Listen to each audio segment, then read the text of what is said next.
Welcome back. Okay, we're going to dive into some of the steps in this video. But first, I want to remind you of the definition of confidence. Confidence is a feeling or belief from one's own abilities or qualities. I have really good news. Confidence is a feeling, and you can generate that feeling.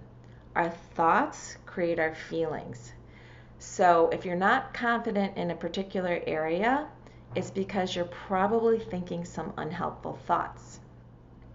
So let's get into the steps. The first step is debunking the bad thoughts around where you're not confident. I want you to maybe pause this video for a couple minutes and just write down your thoughts about why you're not feeling confident about the situation that you picked, okay? And just take a couple minutes and write down why. And then after you've done that, restart this and just look at what those thoughts are. And my hunch is you're going to see some thoughts that aren't too helpful. And they could be thoughts like, I'm not good enough, I'm not smart enough, I don't have enough experience. And if you have any of those thoughts, I want you to pick one of those thoughts. We're just going to do one thought at a time.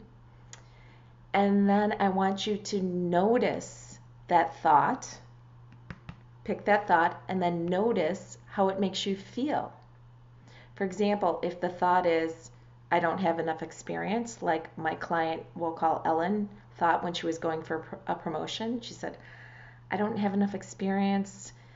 It made her feel not confident and unmotivated because her thought was, not a good one for her and didn't make her feel confident, and it made her feel unmotivated and not willing to go for the promotion. So she noticed how it wasn't really a helpful thought. Even though she had some experience, she just was thinking, I don't have enough, and that was making her not feel confident. So the third part is really important. It's questioning the truth of that thought. And a lot of this is kind of based on the work of Byron Katie. I'm kind of shortening it, and if you're having a hard time with this step, I encourage you to look up the work by Byron Katie because that can help you. But really the question of whether the thought, the bad thought that isn't helping you, whether that's true. Is it really true? And in Ellen's case, the thought, I don't have enough experience, wasn't really true. Even though she didn't have enough experience as the prior person in the job, she had some experience. So she decided to question the truth of that.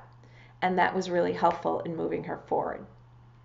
So that's the first step, is really looking at those thoughts, and you might have to do them one at a time, but really questioning the truth of the thoughts that aren't helping you not feel confident.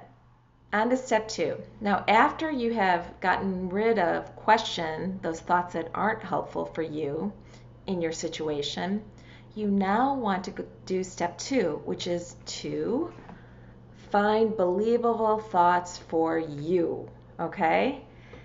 I could give you a bunch of thoughts that I think might help you feel more confident, but it's not going to matter if you don't believe them. So the thoughts you find, and again, for this exercise, I just want you to find 1 or 2 thoughts that could help you in your situation coming up that are going to make you feel more confident.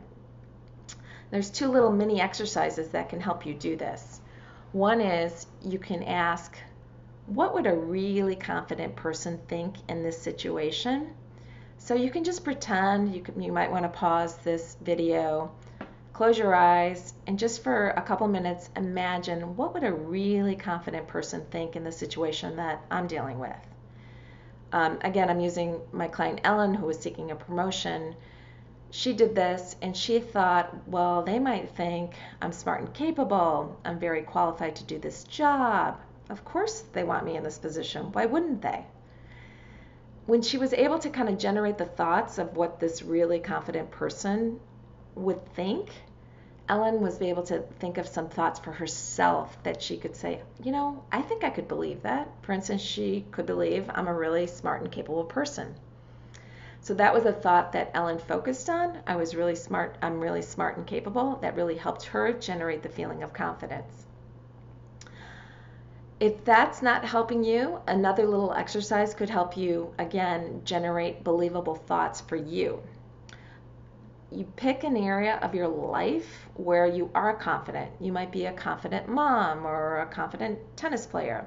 If you're a confident mom, take a minute or two to think about, and it's better if you can write it down for a minute or two, why you're a confident mom or why you're a confident tennis player.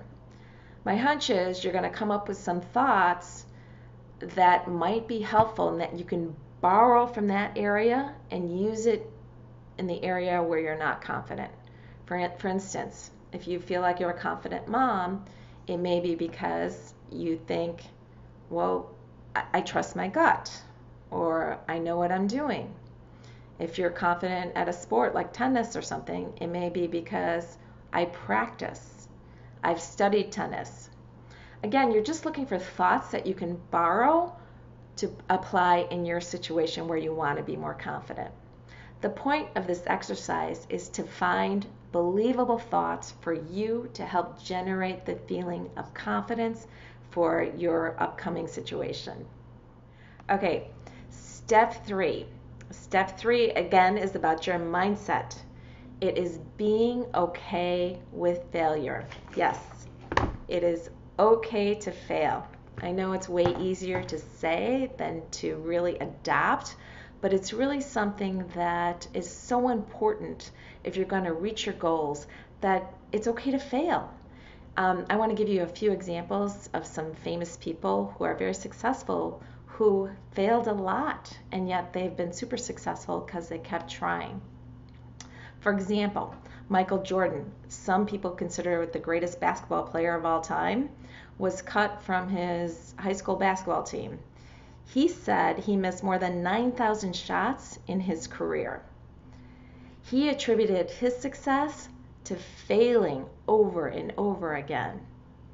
Another great example is J.K. Rowling, the famed author of the Harry Potter series.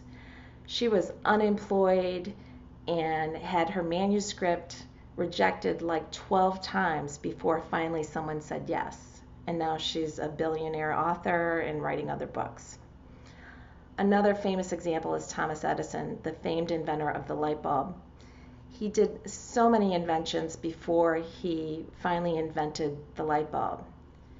He said he never failed. He just had 10,000 ways that didn't work. So again, I really invite you to embrace the idea it is okay to fail, and you're still wonderful and good if you fail. It's okay. Really embrace that. I know it's hard for some people, but it's so important when you want to build more confidence. Okay, so now I want to recap the first 3 steps of how to build more confidence. The first step is about debunking the unhelpful thoughts that make you feel not confident. The second step is finding believable thoughts for you that's going to help you generate that feeling of confidence, because again, our thoughts create our feelings. So you want to find believable thoughts for you that will help generate that feeling. And the third step is really embracing and being okay with failure. Those 3 steps are all about your mindset, and that's so important. And we're going to get into the practice piece in the next video about this.